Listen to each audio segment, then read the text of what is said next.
Hey everyone, and welcome as we continue our study through now the book of James. We have been in the book of Acts. We're studying through the New Testament, looking at the New Testament church, how everything was set up, how the church acted, the issues, the problems they had. And today we are in James. If you were with us yesterday, we did an introductory into James about who James was, kind of a little background of who he was writing to, and what he writes about in the book of James. And today we're diving into it, and we're looking at faith and endurance.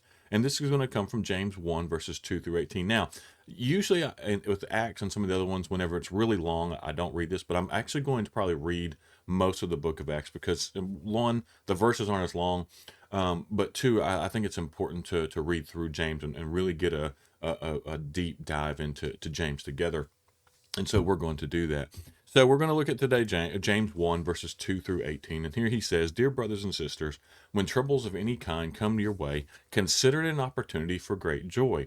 For you know that when your faith is tested, your endurance has a chance to grow. Let it grow, for when your endurance is fully developed, you will be a perfect and complete, needing nothing.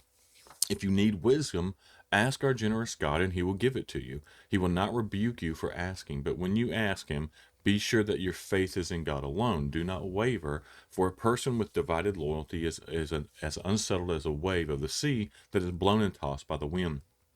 Some people should not expect to receive anything from the Lord. Such people, I'm sorry, should not expect to receive anything from the Lord. Their loyalty is divided between God and the world, and they are unstable in everything they do. It's important to remember that. I didn't do a lot on the notes on that, but if your loyalty is not to God 100%, then don't expect anything from him. And again, now we're not going to be, it's not like our loyalty should be perfect, but if your loyalty is divided between the world and God, then, you might understand why God's holding back a little bit, because you're not fully committed to him. Then why is he going to be fully committed to you in that? And so believers, verse 9, believers who are poor have something to boast about, for God has honored them. That's an interesting line. And again, this is another one I didn't have a lot of notes on, but, you know, God always talks about, and Jesus always talked about the more blessings and stuff for the poor that we see there. But then he goes and talks about the rich, and those who are rich should boast that God has humbled them. It's interesting. It's like, okay, yeah, you're rich, you've got a lot, God's blessed you with a lot. You better humble yourself, but you better be humbled. And this is, I like this, the way this ends. They will fade away like a little flower in the field. The hot sun rises and the grass withers. The little flower droops and falls, and its beauty fades away. In the same way, the rich will fade away with all their achievements. And basically saying, look, it doesn't last. It doesn't last very long at all. You're here for, I think it's Ecclesiastes that says we're but a vapor, right? God blesses those, verse 12, God blesses those who patiently endure testing and temptation. Afterward, they will receive the crown of life that God has promised to those who love him. And so he's given this comparison about, being rich while you're here on earth. Again, it's not going to last very long. And so he transitions into this, the crown, right, which is worth a ton. What we would receive in heaven is worth a whole lot more than the riches we have on earth. And so verse 13, and remember, when you are being tempted, do not say, God has tempted me. God is never tempted to do wrong, and he never tempts anyone else. Temptation comes from our own desires, which entice us and drag us away. These desires give birth to sinful actions, and when sin is allowed to grow, it gives birth to death. Verse 16, so don't be misled, my brothers and sisters. Whatever is good and perfect is a gift coming down to us from God our Father, who created all the lights in the heavens. He never changes or casts a shifting shadow. He chose to give birth to us by giving us his true word, and we, out of all creation, became his prized possession. And so, just some little highlights and some notes, the things that I put up here to look at and to think about as you know, we look at this faith and endurance side of James. James, again, is writing to a persecuted church. And so he's telling them, hey, find it a blessing. Look, I mean, we look at this, right? In verse 1, it says, Dear brothers, when troubles of any kind come your way, consider an opportunity for great joy. Why? Who says that? That's an interesting. It says, James, it says, if you're, and this is the other thing. He says, if trouble comes your way, if not, or when trouble comes your way, not if. And that's the other thing. He assumes that we're going to have trouble, and that it's possible to profit from them. So this is one of those things that I talk about when we talked about people about Christianity, right? Because sometimes we kind of give this, perfect picture of how all beautiful and wonderful, and there's no problems if you come to Christ. And I hate it when people do that, because that's not true, right? Because we are going to have troubles. It doesn't matter if you're a Christian or not a Christian. You're going to have troubles in this life. But I do think sometimes, and I think Jesus taught this, that being a Christian is going to add a little bit sometimes to those troubles, because being in the world, being focused and faithful to Christ in the world is not easy. There's challenges that come with that. And so, you know, James is calling us to as an opportunity of great joy. And this isn't a pretend to be happy type thing. Oh, we sometimes we have to put on a strong face, right? But soldier through, do those kind of things, push through, but it's to have a positive outlook. The idea here is to have a positive outlook. Consider it a great opportunity for joy because of what troubles can produce in our lives. And that's what James is telling us, right? It's that we take these times of hardship into times of learning. And how many things have you been through that was really hard at the time, but now is an opportunity, like you've been through it, and so whenever you see someone else that's going through it, you can help them, right? You can be there for them because you understand what they're going through. And so I think that's some of the stuff that he's talking about.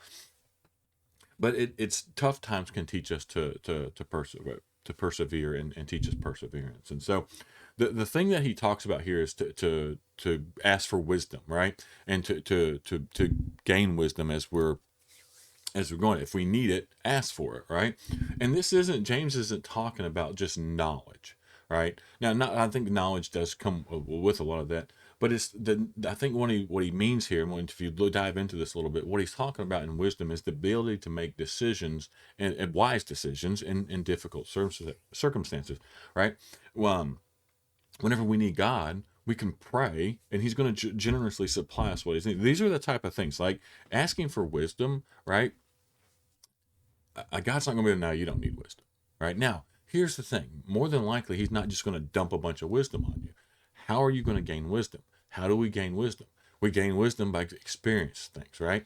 And so, one of the things we joke about is like, don't ask God for patience because He's going to give you opportunities to be patient, right? And now we should ask God for patience. We should want to be, but it's like you better be ready. If you truly want to be patient, right? Then God's going to give you opportunities to be patient. And so it's the same thing with wisdom, right? Our wisdom comes out of our experiences many times. And so if you want to have great wisdom, then in a lot of instances, you're going to have to go through a lot of experiences. And so that's what we need to make sure that we do it. And so when we pray for that, God will give us what we need.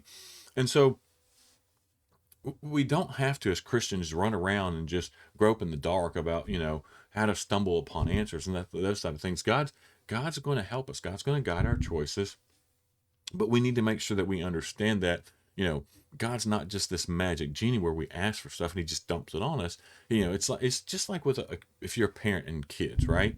You sometimes you have to let your kids go through things, experience things, to understand things, to gain a lot of wisdom from them. If you do everything for your kids, or if you just dump everything for your kids on them, and you just coddle them and put them in this little bubble, they don't ever learn anything, right? And when they get in the real world, they experience the real world and they can't handle it. And I'll be honest with you, I think we see that a lot today. I think that's why there's so many kids who become adults and they can't handle like the real world. It's like they freak out because it's like no one's ever told them no before. No one's ever disciplined them before. No one's ever and so you have all these situations where they get out there in the real world, and it's a wake up call. And so I think this is how God works with us many times is, okay, I'm going to give you what you need, but you're going to have to learn it. Right? It's like I'm not just giving you the answer; you have to learn it. And in a lot of times, in many cases, to learn it, you have to go through the experience. Now, we can learn from other people's experience, but even within watching someone go through them and learning from it is completely different than experience it yourself. And so that can be the hard thing there. And so, and then he shifts into the side here of excuse me about enduring and testing and temptation, right? And it's like, don't say that God is tempting me, because God doesn't tempt people, right? It's temptation comes from the devil. It's our evil desires.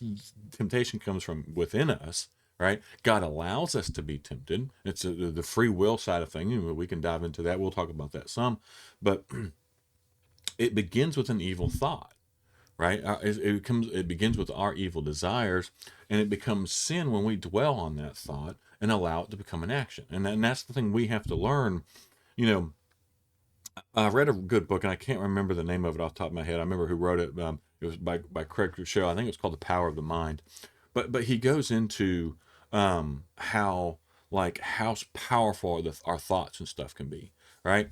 And how we can actually rewire and remap our brains. And so, like, if you think of something, or if you're, you know, our brains can wire ourselves to where, like, the minute we think or see something, it goes towards a negative thought. Like if some experience happens, and so you see it, and then, like, the first thing it does is immediately it's a negative. Like, I'm going to think negative things. But we can actually remap our brains over time to where when we see something that maybe was traumatic to us, or that thing, like when we see it, or recall it, we can actually remap our brains to the positive side. Instead of instantly going to the negative, we instantly go to the positive. And I think it's something with evil thoughts and desires too, is we can, like, if you know, sometimes things are just going to pop into our mind. And then we say sometimes, well, we can't control what pops in our mind. And I think there's some truth to that, but we can control what we do with it once it's there, right? And and so if you constantly give into an evil thought and a sin, you can, and you can rewire yourself to avoid that temptation. That's the one wonderful thing about Christ, about God, is he gives us an opportunity out of every temptation. And so that's where I think, it's like snowball. Like sin can be like a snowball. Like if you've ever pushed a snowball down a hill and watched it grow, man, it grows really, really fast. It starts out, you can start out with a snowball just this, very, very small, right? The size of a baseball or smaller golf ball. And you can roll it and roll it. And it does not take very long for it to become massive. If you do it correctly. And so and it can become destructive, and that's how sin can become in our life. So the best time to try to get rid of a sin is when it's still small, and before it's too strong, right? And too fast to control. That's when everything spirals out of control. And so God does test people.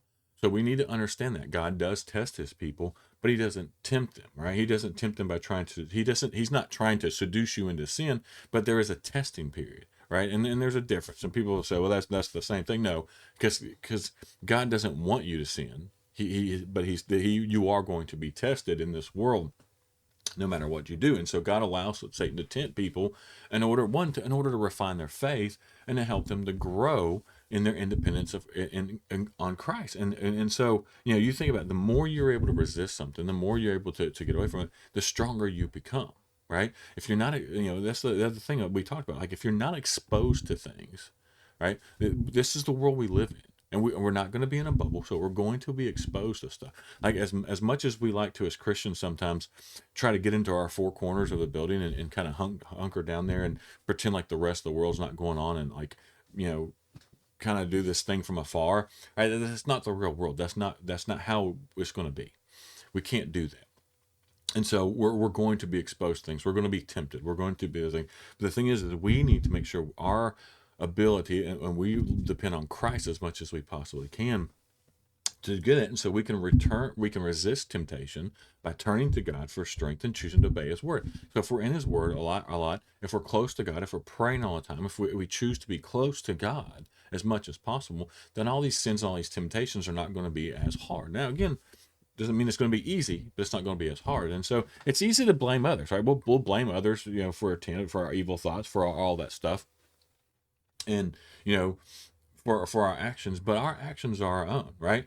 I've seen this. You can watch kids do this. I've seen adults do this, right? They'll mess up, and every time it's like, well, it was the other person's fault, or I couldn't help it, right? Everyone else is doing it, so what's the big deal, right? No, but it was a mistake, and true, that could be. It was a mistake. People make mistakes all the time. We just can't repeat those mistakes. Nobody's perfect. I said nobody's perfect to excuse their behavior. And like, no one is, but it doesn't excuse behavior. The devil made me do it. I think we've heard that one a lot. Kids are are probably more likely to do that one. I was pressured. Someone pressured me into it. I didn't know it was wrong. Or the last one, which is God has tempted me, which we know that, and so we know that doesn't happen. So we make a lot of excuses, but a person who makes excuses, right, is trying to shift the blame to something or someone else. And that's it's human nature to do that. But we have to own it. We have to own our behavior. We have to own the things that we do. And as Christians, we need to act responsibly for our wrongs. We have to do that, confess them, and ask God for forgiveness. That's the wonderful thing, right? Don't try to wiggle your way out of whether what you did was wrong or make excuses for what you did, and whether just admit it and ask God to forgive you and push forward and say, okay, I'm not going to do this anymore. And again, we're going to fail. We're going to sin. Like this thing is like, it's not. I'm not trying to sit here and pretend like as Christians we're never going to sin, right? Because we're going to, right? We all have our things we struggle with. We all have our stuff, right? And we're going to mess up. But idea is here, the more we lean on Christ, the less we should mess up. And that's the thing. The more we have faith, the more endurance we have, the more we're going to be Christ-like, the less we're going to mess up, the less sinful we should be as we push on and lean on Christ. And so that's kind of the whole message here that we have from James is, hey, look, these guys, you're being persecuted, right? To who he's writing to. Now, you're going to be tempted to sin. You're going to be tempted to do these things, right? You need to have faith. Ask for wisdom from God. He'll give it to you to get through these things and to know how to live your life, know how to behave as you go through your life, how to be a Christian, how to do these things. And learn from it as you go. But the only way you're going to be able to do this is by leaning on Christ and enduring till, as we go through this walk of what we call life. And so I hope this helps. I hope this was a little bit insightful. I think James's, the Devos we have every day for James are going to be a little bit longer because there's a lot packed into to just a little bit of every single section on James. And so I hope you're learning from. Tomorrow we're going to look at listening and doing. So today, today is faith and endurance. Tomorrow's listening and doing, and we're going to continue these themes as we go through the book of James of what he's talking about, how he's encouraging people to grow in Christ and to be more like Christ, to be more Christ-like in our Christian walk. As always, I hope these are helpful. If you find them helpful, share them. That helps us, get our message out. And reach people and hopefully be beneficial to other people. As always, if you haven't subscribed to our channel, please go ahead and do so. That way you get the notifications and all that whenever we publish our video every day. And as always, I really appreciate everyone for taking the time to watch.